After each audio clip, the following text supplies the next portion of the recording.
Ayollar ba'zan savol bilan murojaat qilishadi. Analiz topshirgandim. VPC odam papilloma virusi aniqlandi. Qayerdan yuqqan bo'lishi mumkin? Nahotki turmush o'rtog'im xiyonat qilgan bo'lsa? Aziz ayollar, janjal ko'tarishga, ajralish uchun sudga ariza topshirishga, birga ishlab topgan mol-mulkingizni bo'lishga shoshilmang. Bugun sizlar bilan VPC virusi qanday yuqish haqida gaplashamiz. Albatta, birinchi o'rinda jinsiy hayot orqali, hattoki prezervativ ham VPC virusiga to'siq bo'la olmaydi. Bir qaraganda sizning gumoningiz to'g'ri. Qanchaki jinsiy partnyorlarning soni ko'p bo'lsa, VPC virusini yuqtirish ehtimoli shuncha yuqori bo'ladi. Albatta, bizning mentalitetimiz va islom dini buyurgani kabi o'zbek ayollarda bir nechta jinsiy partnyor bo'lmaydi. Buni sizga eringiz yuqtirgan bo'lishi mumkin, lekin u buni 10 yil oldin ilgari qilgan bo'lishi mumkin.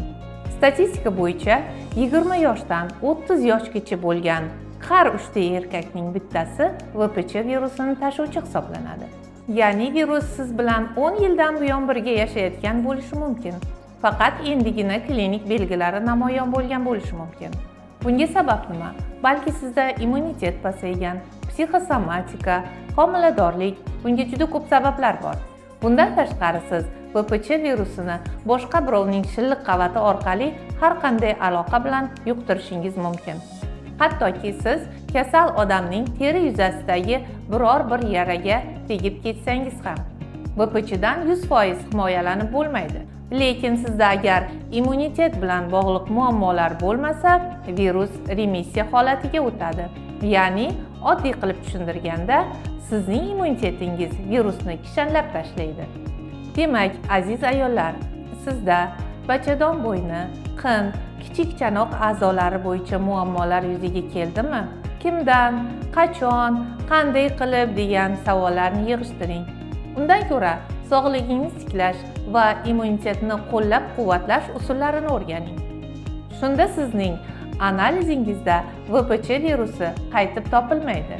Sizga yana bir sirni aytsam, virusga tekshirganda faqatgina PCR tekshiruv yordamidagina virusning o'zini topish mumkin. Qon analizlari yordamida siz virusning izini yoki xotirasini, yana ham oddiy qilib tushuntiradigan bo'lsam, virus bilan kasallanib o'tib ketgan holatini aniqlashingiz mumkin.